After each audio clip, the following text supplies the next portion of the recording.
Welcome friends, welcome to Shravan Sociology YouTube channel. So ఈ video పర్టికులర్గా CDPO EO exams రాసినటువంటి తెలంగాణ ఆస్పిరెంట్స్ని ఉద్దేశించి చేస్తున్నటువంటి వీడియో. మీరు మచ్ అవైటెడ్ ఎగ్జామ్ అయిపోయింది. ఓకే, 2 సెషన్లు సిడిపిఓ 2 సెషన్లు ఈఓ ఎగ్జామ్ విజయవంతంగా రాశారు. చాలా డిఫరెంట్ రివ్యూస్ వస్తున్నాయి స్టూడెంట్స్ నుంచి.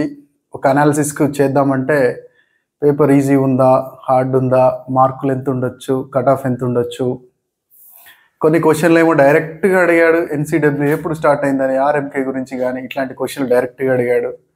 కొన్ని క్వశ్చన్లు ఏమో అసలు చాలా స్టేట్మెంట్స్ ఇచ్చాడు, ట్విస్ట్ ఇచ్చాడు. Different kinds of reviews, opinions వస్తున్నాయి స్టూడెంట్స్ దగ్గర నుంచి. సో మనకి ఏ విషయంనైనా అనాలిసిస్ చేయాలి అంటే దాన్ని కొంచెం మనకున్న ఎక్స్పీరియన్స్ తోటి, సో మనం స్టూడెంట్స్ యొక్క టెన్స్ కండిషన్ ఉంటుంది కదా, ఎగ్జామ్ రాసి వచ్చిన తర్వాత ఉంటుంది ఒక కైండ్ ఆఫ్ ఎమోషన్ ఉంటుంది. ఎమోషన్ అంటే ఎమోవేర్ అనే ఆంగ్ల పదం, ఎమోషన్ అనే ఆంగ్ల పదం ఎమోవేర్ అనే వర్డ్ నుంచి తీసుకోబడ్డది. ఎమోవేర్ అంటే ఒక ఏంటిది, టెన్స్ స్టేట్ ఆఫ్ మైండ్, కలియబెట్టబడిన మానసిక పరిస్థితి అంటారు తెలుగులో. సో డిస్టర్బ్డ్ స్టేట్ ఆఫ్ మైండ్లో ఉంటారు. యాంగ్జైటీలు కొందరిలో ఉంటుంది, కొందరిలో డిప్రెషన్ ఉంటుంది, కొందరిలో ఏమో గ్రాండియోసిటీ కూడా ఉంటుంది, కొందరికి హల్యూసినేషన్స్ కూడా వస్తాయి, డెల్యూషన్స్ కూడా వస్తాయి. నేను ఫుల్ రాసిన 150 కరెక్ట్ అని కొందరు అంటారు. అసలు ఏం రాయలేదు, అసలు క్వశ్చన్స్ అట్లున్నాయని కొందరు అంటారు. మంచి పర్ఫార్మెన్స్ ఉన్న డిప్రెషన్లోకి వెళ్ళిపోతారు. సో రకరకాల వ్యూస్ వస్తూ ఉంటాయి. సో ఏ ఎగ్జామ్ అయిపోయినా సరే, మనం గ్రూప్ 2 కానీ గ్రూప్ 1 ప్రిలిమ్స్ ఇట్లాంటి ఎగ్జామ్స్ అయిపోయినప్పుడు మనకు చేతిలో ఏమంటారు, బుక్లెట్ ఉంది కాబట్టి దాన్ని చూసి మనం అనాలిసిస్ చేసినాం, క్వశ్చన్స్ వేసుకొని. దేని బేస్ చేసుకుని ఇప్పుడు అనాలిసిస్ చేద్దాము? దాదాపు ఒక 200-300 స్టూడెంట్స్ దగ్గర నుంచి ఇన్పుట్ తీసుకున్నాను నేను, యాప్ ద్వారా, యాప్లో మెసేజెస్ ద్వారా, వాట్సాప్ మెసేజెస్ ద్వారా తీసుకున్నప్పుడు డిఫరెంట్ వ్యూస్ వచ్చినాయి. సార్ కొన్ని డైరెక్ట్ అడిగారు క్వశ్చన్స్, కొన్ని చాలా టిపికల్గా ఉన్నాయి, కొన్ని అనాలిసిస్ ఓరియంటెడ్ ఉన్నాయి. ముఖ్యంగా సోషల్ వర్క్ క్వశ్చన్స్ అన్నీ కూడా కంప్లీట్గా field oriented, practical oriented. Child development questions, ECC questions, statements బాగా ఇచ్చాడు, అజర్షన్స్, స్టేట్మెంట్స్ ఇచ్చారు. స్కీమ్స్ సంబంధించిన క్వశ్చన్స్ మాత్రం, స్కీమ్స్కి సంబంధించిన క్వశ్చన్స్ కొన్ని డైరెక్ట్గా అడిగాడు. బుక్స్ అండ్ ఆథర్స్కి సంబంధించిన క్వశ్చన్స్ డైరెక్ట్గా ఉన్నాయి. మిగతా అన్నీ కూడా child development, ECCE, social work, sociology, ఇవన్నీ కూడా స్టేట్మెంట్ రూపంలో ఉన్నాయి అని అంటున్నారు. సో జనరల్గా స్టూడెంట్ సైకాలజీ ఏముంటుందంటే, ఒక 150 క్వశ్చన్లలో మనకి ఒక 20-30 క్వశ్చన్స్ డైరెక్ట్ క్వశ్చన్స్ కనపడగానే పేపర్ అంతా ఈజీ అనుకుంటారు. తర్వాత ఏంటంటే, నువ్వు ఎగ్జామ్ హాల్ నుంచి బయటకు వచ్చిన తర్వాత ఎన్ని క్వశ్చన్లు గుర్తున్నాయి నీకు? మిమ్మల్ని మీరు ప్రశ్నించుకోండి. 150 క్వశ్చన్లు ఎగ్జామ్లో అయితే ఎన్ని క్వశ్చన్లు గుర్తున్నాయి? హార్డ్లీ 60, 50 to 60, 75 కంటే ఎవరికి ఎక్కువ గుర్తుండవు. ఆ క్వశ్చన్ కూడా యాస్టీగా గుర్తుండదు. డైరెక్ట్ క్వశ్చన్స్ అయితే గుర్తుంటాయి, కానీ statement wise questions, matching questions, not అన్నాడా, which of the following is not అన్నాడా, which of the following is అన్నాడా, which of the following is correct అన్నాడా, which of the following is incorrect అన్నాడా, ascending order అడిగాడా, descending order అడిగాడా. So అవి కొంచెం, అంటే నేనేం చెప్తున్నా అంటే, మీకు ఎగ్జామ్ అయిపోయింది కాబట్టి 4 ఎగ్జామ్స్ అయిపోయినాయి కదా. సో నెక్స్ట్ 2-3 డేస్లో మీకు 2 days 3 days అనుకుంటున్నాను, మోస్ట్లీ 2-3 డేస్లో వాళ్ళు పబ్లిక్ సర్వీస్ కమిషన్ వాళ్ళు మీకు మీ రెస్పాన్స్ షీట్ని అందుబాటులో తీసుకొస్తారు. మీ రెస్పాన్స్ షీట్ అందుబాటులోకి వచ్చిన తర్వాత మనకు ప్రామాణికంగా, సైంటిఫిక్గా, రేషనల్గా, రియలిస్టిక్గా మనం చెప్పొచ్చు. అలా కాకుండా ఇప్పుడు చెప్తే దాని గురించి మాట్లాడితే ఏమవుతుందంటే, వసంతం రాకముందే కోయిల తొందరపడి కూసినట్టు అవుతుంది. అదిగో పులి అంటే ఇదిగో తోక ఇంత పెద్దగా ఉంది పులిది అన్నట్టు అవుతుంది, అదిగో పులి అంటే తోక బారెడు అన్నట్టు అవుతుంది. అర్థమైందా? సో కాబట్టి డెల్యూడెడ్ థింగ్స్ పెట్టుకోకండి, హల్యూసినేషన్స్, భ్రమలు పెట్టుకోకండి. దాని తర్వాత మనకు సోషల్ మీడియాలో చాలా వస్తాయి విపరీతమైన. ఆర్టికల్ 19 తెలుసు కదా మీకు, మళ్ళీ కొత్తగా పాఠం ఎందుకు ఇక్కడ, article 19. So right to speech కదా, మీ యొక్క అభిప్రాయాన్ని వ్యక్తపరిచే హక్కు ప్రతి ఒక్కరికి ఉంటుంది.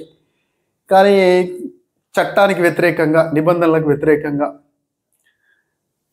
లేకపోతే పబ్లిక్ సర్వీస్ కమిషన్నే కామెంట్ చేసే విధంగా ఇట్లాంటి చేసినప్పుడు పర్యవసనాలు ఎదుర్కోవాల్సి వస్తుంది కదా. ఎందుకంటే చాలామంది స్టూడెంట్స్ ఇవాళ కొత్తగా అడిగిన ప్రశ్నలను ఏంటి అంటే, నార్మలైజేషన్ ఉంటుందా ఉండదా సార్? ఈ డౌట్ ఎక్కడి నుంచి వచ్చింది మీకు, నార్మలైజేషన్ ఉండదని? క్లియర్గా ఇక్కడ చెప్పిండు నార్మలైజేషన్ ఉంటుందని. చూడండి ఇక్కడ మంచి డౌట్లు వస్తున్నాయి మీకు.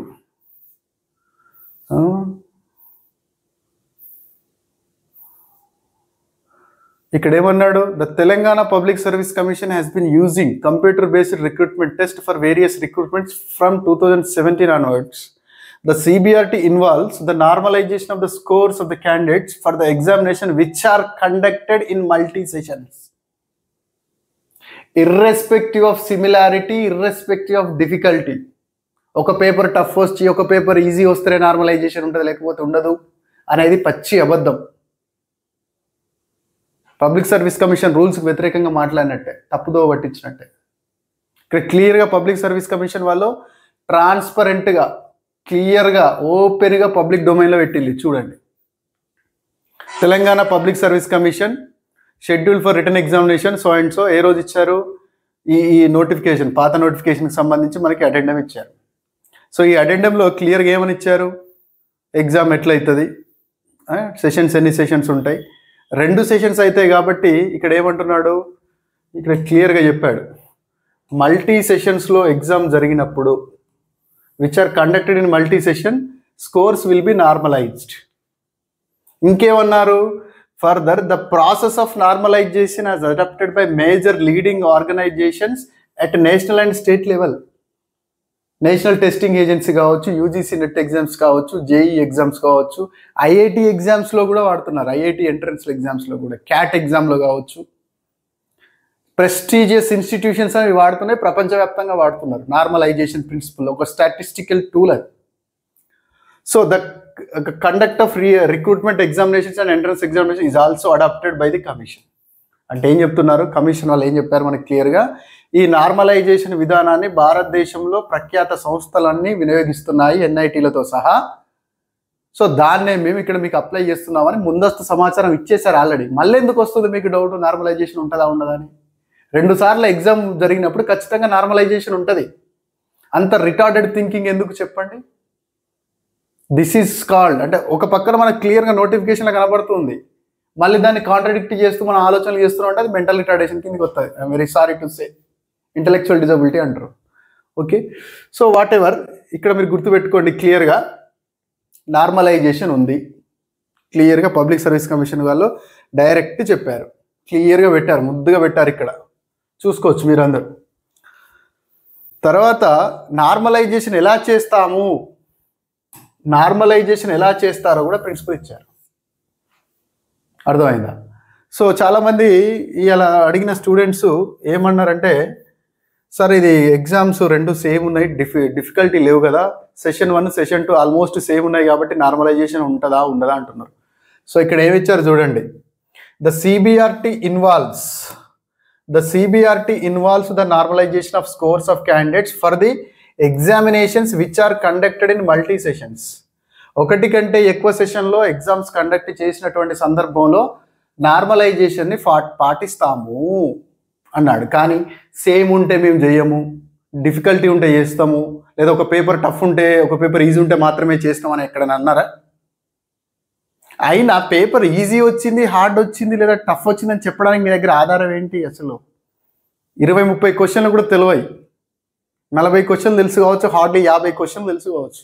50 క్వశ్చన్లు ఏ ఎగ్జామ్లోనైనా 100 క్వశ్చన్లు ఈజీగా ఉంటాయి. అది బేసిక్ ప్రిన్సిపల్, అది కామన్ సెన్స్. 100 క్వశ్చన్లు ఈజీగా ఉంటాయి, ఒక 25 క్వశ్చన్లు ఎబో యావరేజ్ ఉంటాయి, ఒక 25 క్వశ్చన్లు టఫ్ ఉంటాయి. ఇది బేసిక్ థింగ్, ఇది అర్థమైందా? యావరేజ్ క్వశ్చన్స్ ఉంటాయి, ఎబో యావరేజ్ క్వశ్చన్స్ ఉంటాయి, టఫ్ క్వశ్చన్స్ ఉంటాయి. మోర్ ఓవర్ 40-50 క్వశ్చన్లు కూడా తెలియకముందే పేపర్ని ఎట్లా అనాలిసిస్ చేస్తాం?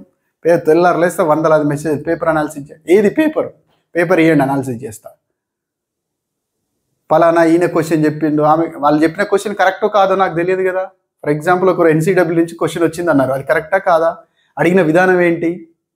ఫర్ ఎగ్జాంపుల్ ఒక స్టూడెంట్ ఒక క్వశ్చన్ అడిగారు, సబలా స్కీమ్ ఉంది, Rajiv Gandhi scheme for adolescent girls, దాన్నే మనం స్కీమ్ ఫర్ అడల్సెంట్ గర్ల్స్ అంటున్నాం. దీని బెనిఫిషరీస్ ఎవరని అడిగారంట ఒక క్వశ్చన్. అందులో ఉన్న ఆప్షన్లో 11 to 18 years సూటబుల్ ఆప్షన్ ఉంది. కానీ ఈ ఏజ్ క్రైటీరియా చేంజ్ అయింది, రీసెంట్గా చేంజ్ అయింది. ఎందుకంటే రైట్ టు ఎడ్యుకేషన్ లోపు 14 years వాళ్ళు వస్తారు. అసలు వాళ్ళని అంటే స్కూల్ డ్రాప్ అవుట్ అనే ఇష్యూ ఉండొద్దు, అసలు డ్రాప్ అవుట్ అనే కాన్సెప్టే ఉండొద్దు 14 లోపు. ఎందుకంటే వాళ్ళకి విద్యా ప్రాథమిక హక్కు ఆర్టికల్ 21A కింద. కాబట్టి 14 పై నుంచి 18 వరకు మధ్యమే కవర్ అవుతారు, కానీ 11 to 18 కాదు. అసలు ఆ క్వశ్చనే తప్పు. ఒకవేళ ఆ క్వశ్చన్ అట్లుంటే ఆన్సర్ లేదని అర్థం అందులో. కావాలంటే మీకు సోర్స్ చూపెడతా. సో అట్లాంటి ఇంకెన్ని ఉన్నాయి ట్విస్టులు క్వశ్చన్ పేపర్లో, ఆ స్టేట్మెంట్లో ఎన్ని ట్విస్టులు ఉన్నాయి. సో దాన్ని బేస్ చేసుకొని మనం తొందరపడకూడదు. అయితే కొన్ని పాజిటివ్ అంశాలు కూడా మనం చూద్దాము. ఇక్కడ చూడండి, అటెండెన్స్ ఇచ్చారు సిడిపిఓ ఎగ్జామ్కి. సో చూస్తే కనుక మనకు చాలా తక్కువ ఉంది attendance. CDPO consolidated report just. So ఇక్కడ చూడండి, మనకి 3rd రోజు పేపర్ 1 జరిగింది, పేపర్ 2 జరిగింది ఒక సెషన్, 4th రోజు సెకండ్ సెషన్ జరిగింది morning evening. So almost same candidates. First day 9,905, second day 9,907 candidates allotted. అంటే మొత్తం 18,000, రఫ్గా 20,000 వేసుకోండి. అయితే అటెండ్ అయిన వాళ్ళు ఎంత? యావరేజ్ 42%, 41%, 38 అంటే ఓవరాల్గా తీస్తే ఇది హైయెస్ట్ 42, 38 అంటే 4 డిఫరెన్స్ ఉన్నాయి. 4 అంటే 2 కలుపుకోండి, 40% ఉంది యావరేజ్ సిడిపిఓ అటెండెన్స్ 2 సెషన్లు కలిపి, మోర్ ఆర్ లెస్. అంటే అప్లై చేసిన వాళ్ళలో 40% మందే రాశారు. ఈ 40% మందిలో ఎంతమంది భ్రమల్లో ఉన్నారు, ఎంతమంది మిస్అండర్స్టాండింగ్లో ఉన్నారు? పేపర్ ఈజీ ఉందని కొందరు, పేపర్ చాలా టఫ్ ఉందని కొందరు. అయిపోలే 50 క్వశ్చన్లతో అయిపోలే, ఇంకా 150, ఇంకా 100 క్వశ్చన్లు ఉన్నాయి, అవన్నీ చూడాలి. కాబట్టి అది మనకు చేతికి వచ్చిన తర్వాత చూడొచ్చు. అలాగే ఈఓ చూద్దాం, ఈఓ అటెండెన్స్ ఎంత ఉందో. సో ఈఓ కనుక చూస్తే మొత్తం క్యాండిడేట్స్ 13 + 13 26,600, ఆల్మోస్ట్ 26,700 వేసుకోండి. ఎంతమంది అటెండ్ అయ్యారు? ఫస్ట్ సెషన్కి ఏమో, ఫస్ట్ డే ఎగ్జామ్కి ఏమో 40%, సెకండ్ డే ఎగ్జామ్ 37%. అంటే 3 తేడా ఉంది, 1.5 అంటే 38.5, ఆల్మోస్ట్ 38.5. 2 సెషన్లు కలిపితే 38.5 అటెండెన్స్ ఉంది. అంటే అటెండెన్స్ చాలా తక్కువ ఉంది అని అర్థం. దీన్ని బట్టి చూసుకుంటే చాలా, నాకు తెలిసి రీసెంట్గా జరిగిన ఎగ్జామ్స్లో అన్నిటికంటే తక్కువ అటెండెన్స్ ఉన్నటువంటి ఎగ్జామ్ ఇదే అయ్యి ఉంటుంది. నిరాసక్తత కావచ్చు, నాన్ సీరియస్ క్యాండిడేట్స్ ఎక్కువ ఉండొచ్చు. అయితే కొంతమంది పిల్లలు బీజెడ్సీ వాళ్ళు కూడా అప్లై చేసుకున్నారు, అదర్ సైన్సెస్ బీఎస్సీ వాళ్ళందరూ బాగా ఎడ్యుకేట్ అయ్యారు, తెలిసింది అందరికీ. అంటే దాని అర్థం ఏంటంటే బీఎస్సీ, బీజెడ్సీ, బీఎస్సీ మైక్రోబయాలజీ ఉన్న వాళ్ళు, న్యూట్రిషన్ లేని వాళ్ళు. బీఎస్సీలో న్యూట్రిషన్ లేకుండా బీఎస్సీ కూడా ఉంటుంది కదా చాలా డిసిప్లిన్స్లో. ఆ జనరల్ బీఎస్సీ వాళ్ళు కూడా మాకు ఉంటుందేమో అనుకుని అప్లై చేసుకున్నట్టున్నారు. సో కారణాలు ఏదేమైనా సరే అటెండెన్స్ అనేది చాలా తక్కువ ఉంది కదా. సో కాబట్టి ఇప్పుడు మీకున్నటువంటి అప్రహెన్షన్స్ ఇప్పుడు ఏంటి? ఎగ్జామ్ అయిపోయింది కదా, ఇప్పుడు ఏంటి మరి? ఎగ్జామ్ అయిపోయింది, రకరకాల డైలాగులు, రకరకాల మాటలు, రకరకాల ఒపీనియన్లు. భారతదేశం డెమోక్రటిక్ కంట్రీ కాబట్టి ఇష్టం ఉన్నట్టు మాట్లాడతారు. కానీ ఆ మాట్లాడేటువంటి దానిలో శాంటిటీ, లీగల్ శాంటిటీ లేకుండా ఉండడం, లేకపోతే రూల్స్కి వ్యతిరేకంగా పబ్లిక్ సర్వీస్ కమిషన్ లాంటి అత్యున్నత సంస్థలు చెప్పినటువంటి, రాజ్యాంగబద్ధ సంస్థలు చెప్పినటువంటి రూల్స్ని ఓవర్ రైడ్ చేసే విధంగా మాట్లాడడం. అలాగే ఈ మధ్య సెంట్రల్ గవర్నమెంట్ తీసుకొచ్చినటువంటి కాంపిటేటివ్ ఎగ్జామినేషన్స్కి సంబంధించి కొన్ని రూల్స్, గైడ్లైన్స్ చెప్పింది, ఏం మాట్లాడాలి, ఏం మాట్లాడకూడదని. ఢిల్లీలో 4 ఇన్స్టిట్యూషన్లకు ఫైన్ కూడా వేసింది కదా. సో అట్లాంటివి క్రాస్ చేసి మాట్లాడినప్పుడు, ఓవర్ రైడ్ చేసి మాట్లాడినప్పుడు, పైలటింగ్గా మాట్లాడినప్పుడు కాన్సిక్వెన్సెస్ ఉంటాయి. సో సరే, అవన్నీ మనం డిస్కస్ చేద్దాం. మీరైతే ఫస్ట్ టైం మన యూట్యూబ్ ఛానల్ చూస్తున్న వాళ్ళు మన ఛానల్ని సబ్స్క్రైబ్ చేసుకోండి. Shravan sociology YouTube channel subscribe చేసుకోండి. అలాగే ఇది ముఖ్యంగా ఏపీ స్టూడెంట్స్కి నెక్స్ట్ సిడిపిఓ కానీ నెక్స్ట్ అదర్ కాంపిటేటివ్ ఎగ్జామినేషన్కి సంబంధించి రెగ్యులర్గా గైడెన్స్ ఇందులో ఉండబోతుంది. సో నెక్స్ట్ విషయానికి వస్తే, ఎగ్జామ్ అయిపోయింది, రివ్యూ ఏం చేయాలి? సో రివ్యూ ఏం చేయాలి? సో మనకి జనరల్గా ఎగ్జామ్ అయిపోగానే వచ్చేటువంటి డౌట్స్ ఏంటంటే, ఒకటి పేపర్ స్టాండర్డ్ ఎలా ఉంది,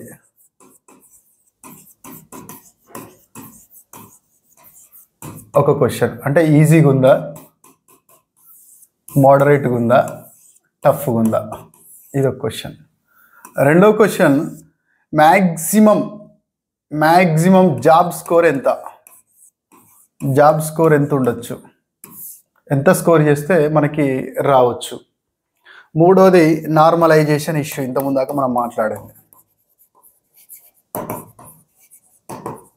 నాలుగోది రెస్పాన్స్ షీట్స్ ఎప్పుడు వస్తాయి.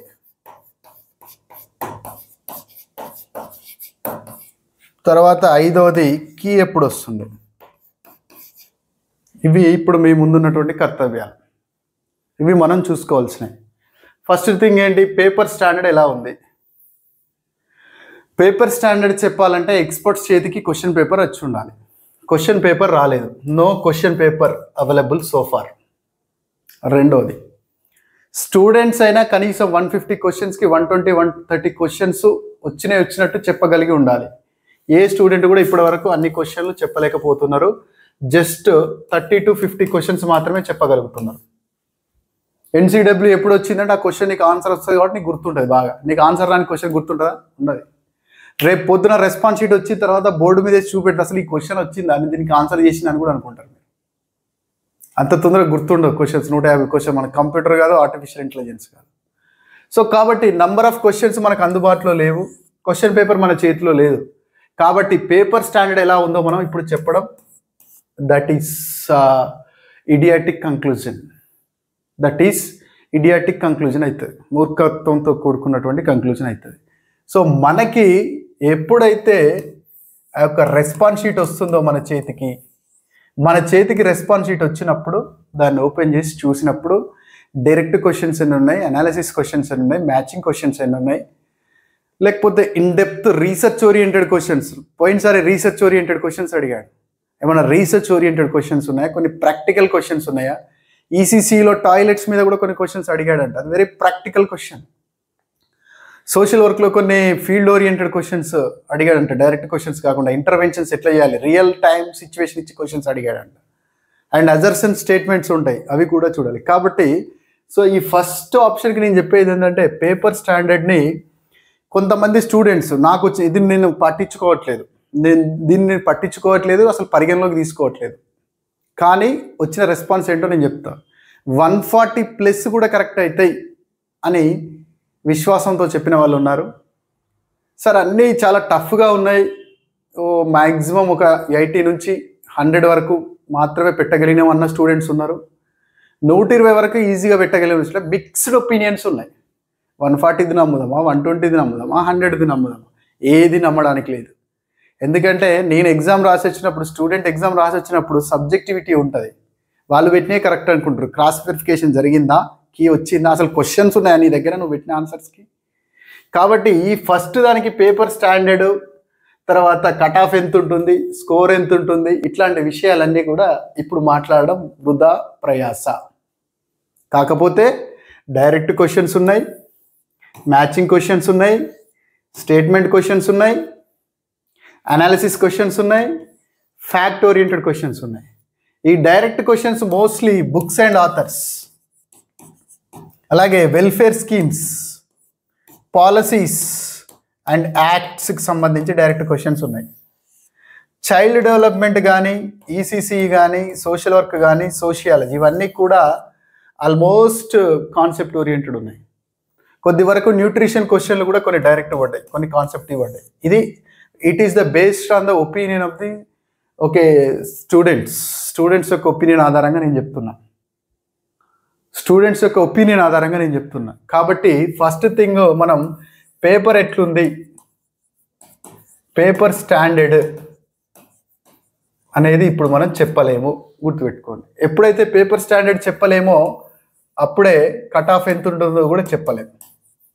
అసలు ఈ క్వశ్చన్లు లేవు దగ్గర, ఇంకా కట్ ఆఫ్ ఏడా చెప్తావు, ఎట్లా వచ్చిందో చెప్తావు కదా. థర్డ్ది ఏముంది మనం రాసుకున్నది, సో థర్డ్ది నార్మలైజేషన్ 100% ఉండబోతుంది. 100% నార్మలైజేషన్ ఉంటుంది. అర్థమైందా? దీని గురించి మీకు డౌట్ అవసరం లేదు. నార్మలైజేషన్ 100కు 100% ఉంటుంది. పబ్లిక్ సర్వీస్ కమిషన్ చెప్పిన దాని ప్రకారం, పబ్లిక్ సర్వీస్ కమిషన్ ఇచ్చిన ఇన్ఫర్మేషన్ ప్రకారం 100% the CBRT involves the normalization of scores of the candidates for the examination which are conducted in multi sessions. ఒకటి కంటే ఎక్కువ సెషన్స్లో ఎగ్జామ్ కండక్ట్ చేసినప్పుడు 100 కంటే ఎక్కువ సెషన్స్లో ఎగ్జామ్ కండక్ట్ చేసినప్పుడు నార్మలైజేషన్ ఉంటుందని చెప్తున్నాడు. అంతేగాని పేపర్లు సమానంగా ఉన్నాయి కాబట్టి, పేపర్లు సమానంగా ఉన్నాయని డిసైడ్ చేయడానికి నువ్వెవరు, నేనెవరు? ఒకే పేపర్ ఒక స్టూడెంట్కి ఈజీ అనిపించచ్చు, ఇంకో స్టూడెంట్కి చాలా టఫ్ అనిపించచ్చు, అవునా కదా? కాబట్టి irrespective of toughness, irrespective of variation in terms of difficulty, in terms of syllabus coverage, in terms of quantity of the question, quality of the question, వీటితో ఏ సంబంధం లేకుండా, పేపర్ హార్డ్నెస్తో కానీ క్వశ్చన్ ప్యాటర్న్తో కానీ దీంతో ఏ సంబంధం లేకుండా ఎగ్జామ్ని 2 సెషన్లో పెట్టారు కాబట్టి 100కు 100% పబ్లిక్ సర్వీస్ కమిషన్ వాళ్ళు చెప్పిన విధంగా నార్మలైజేషన్ ప్రాసెస్ తోటి ముందడికి పోతారు కదా. డీటెయిల్గా రాశారు, ఇక్కడ రాశారు. So the commission has adopted the following formula to calculate final score of the candidates in the multi-session CBRT examination as recommended by the expert committee constituted by the commission. అది ఊరికి అల్లాటప్పగా తీసుకోలేవాళ్ళు.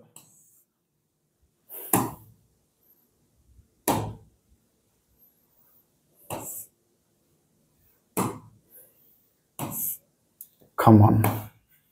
సో ఇక్కడ expert committee వాళ్ళు చెప్పారు, ఇక్కడ చూడండి. The commission has adopted the following formula to calculate final scores of the candidates in the multi session CBRT examination as recommended by the expert committee constituted by the commission. ఒక expert కమిటీని పెట్టారు statistical సైంటిస్టులతోటి పెట్టి వాళ్ళు ఇచ్చిన సూచనల మేరకు ఈ ప్రిన్సిపల్ని apply చేయబోతున్నారు. ఈ ప్రిన్సిపల్ ఎలా క్యాలిక్యులేట్ చేస్తారో కూడా క్లియర్గా చెప్పారు. స్టాటిస్టిక్స్ ఐడియా ఉన్న స్టూడెంట్స్కి అర్థమవుతుంది. So normalized marks of the jth candidate in the first shift అనుకోండి, సెకండ్ షిఫ్ట్ అనుకోండి, ఏదని అనుకోండి. ఇందులో రకరకాల పద్ధతుల్లో వాళ్ళు వెళ్తున్నారు. సో ఇక్కడ చూడండి, స్టాండర్డ్ డీవియేషన్ ఫాలో చూస్తున్నారు, టాప్ 0.1% చూస్తున్నారు. సో దానికి ఈ ప్రిన్సిపల్ ప్రకారం వెళ్తున్నారు కాబట్టి ఖచ్చితంగా 100కు 100% నార్మలైజేషన్ స్కోర్స్ ఉంటాయి. దాంతోపాటు కింద నోటు కూడా ఇచ్చారు చూడండి. The calculation of normalised marks will done up to 5 decimals.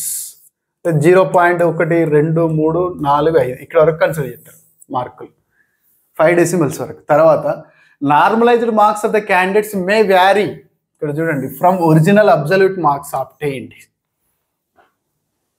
పెరగొచ్చు తగ్గొచ్చు నార్మలైజేషన్ చేసిన తర్వాత.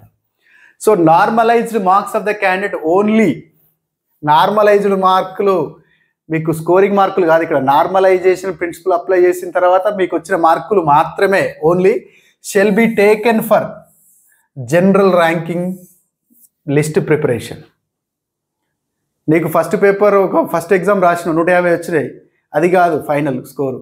దాన్ని నార్మలైజ్ చేసిన తర్వాత 150 ఎక్కడ వరకు వచ్చిందో చూసుకొని దాన్నే ఇక్కడ మీ మెరిట్, మీ ర్యాంక్ని డిసైడ్ చేయడంలో ఉపయోగపడుతుంది. కాబట్టి ఈ క్వశ్చన్ ఇంకోసారి అడగకండి నన్ను, వాట్సాప్లో కూడా మెసేజ్ పెట్టకండి నార్మలైజేషన్ మీద. Clear, it is clear. As public service commission మనకి ఇన్ఫర్మేషన్ ఇచ్చినట్టుగానే వెరీ ట్రాన్స్పరెంట్గా ఇచ్చింది, ఇక్కడ క్లియర్గా నార్మలైజేషన్ ఉంటుంది. సో తర్వాత రెస్పాన్స్ షీట్స్ ఎప్పుడు వస్తాయి? నాకు తెలిసి 2-3 డేస్లో రెస్పాన్స్ షీట్స్ రావచ్చు. అయితే రెస్పాన్స్ షీట్స్ ఎన్ని రకాలుగా రావచ్చు? విత్ కీ రావచ్చా, వితౌట్ కీ రావచ్చా? With preliminary key or without preliminary key. Preliminary key అయితే ఇస్తారు ముందు, దాంతోపాటు మనకి ఏమైనా ఆబ్జెక్షన్స్ ఉంటే ఆబ్జెక్షన్స్ మనం రేజ్ చేయొచ్చు, రెఫరెన్స్ ఉండాలి. ఆ రేజ్ చేసిన దాంట్లో మనకు సైంటిఫిక్ ఎవిడెన్సెస్ ఉంటే, రెఫరెన్సెస్ ఉంటే వాళ్ళు దాన్ని సరి చేస్తారు, మనకు అవకాశం ఇస్తారు, ఖచ్చితంగా అవకాశం ఇస్తారు ప్రిలిమినరీ కీ ఇచ్చిన తర్వాత. అయితే రెస్పాన్స్ షీట్ ఒక్కటే ఇస్తారా, దాంతోపాటు ప్రిలిమినరీ కీతో కలిపిస్తారా? కాబట్టి రెస్పాన్స్ షీట్ ఇచ్చిన తర్వాత ఒకవేళ కీతో ఇచ్చినా సరే, వితౌట్ కీ ఇచ్చిన అనుకోండి మనం చేసుకుందాం కీ, ఒక టెంటేటివ్ కీ మనం చేసుకుందాం అన్అఫిషియల్గా కదా, మన అండర్స్టాండింగ్ కోసం, విద్యార్థుల ఇన్ఫర్మేషన్ కోసం ఒక సబ్జెక్ట్ ఎక్స్పర్ట్గా మేము అందిస్తాం మీకు. బట్ పబ్లిక్ సర్వీస్ కమిషన్ ఇచ్చినటువంటి కీ ఫైనల్, అందులో మనకు టైం ఇస్తారు, స్టూడెంట్స్కి టైం ఇస్తారు, మీకు ఏమైనా ఆబ్జెక్షన్స్ ఉంటే రేజ్ చేయొచ్చు. సో ఫర్దర్గా నేనేం చెప్తున్నా అంటే వీటి గురించి ఆలోచించకండి. Paper standard, job score, normalization ఇదంతా క్లియర్ కదా. మీరు ఆలోచించింది ఏంటిది? రెస్పాన్స్ షీట్ ఎప్పుడు వస్తుంది? రెస్పాన్స్ షీట్ రాగానే ఇమీడియట్గా ఏం చేస్తాం మనం? రెస్పాన్స్ షీట్ రాగానే విత్ కీ వచ్చింది అనుకో దాన్నే డిస్కస్ చేస్తాం, వితౌట్ కీ వచ్చింది అనుకోండి, వితౌట్ కీ వచ్చింది అనుకోండి మనం తయారు చేసుకుందాం కీ, తప్పేముంది, మనం చేసుకుందాం. పబ్లిక్ సర్వీస్ కమిషన్ వచ్చి ప్రిలిమినరీ కీ ఇచ్చిన తర్వాత అందులో ఏమైనా ఆబ్జెక్షన్స్ ఉంటే అందులో మీకు సోర్సెస్ కూడా చెప్తాను నేను, ఏమన్నా ఆబ్జెక్షన్స్ ఏమైనా ఉంటే, అది నిజంగా ఆబ్జెక్షన్ అయితే కనుక మీకు అందులో ఆ విషయంలో ఆబ్జెక్షన్స్ ఏమంటే ఆ విషయంలో ప్రూఫ్స్ ఉంటే, రెఫరెన్స్ ఉంటే మేము చెప్పడానికి ఎప్పుడు సిద్ధంగానే ఉంటాం. సో దాన్ని మీరు ఆబ్జెక్ట్ చేయొచ్చు, తర్వాత చేసుకోవచ్చు. So this is how హోప్లీ me doubts అని క్లారిఫై అయినాయి అనుకుంటా. ఇక మిగతా సోది విషయాలు సొల్లు విషయాలు మనకు అవసరం లేదు.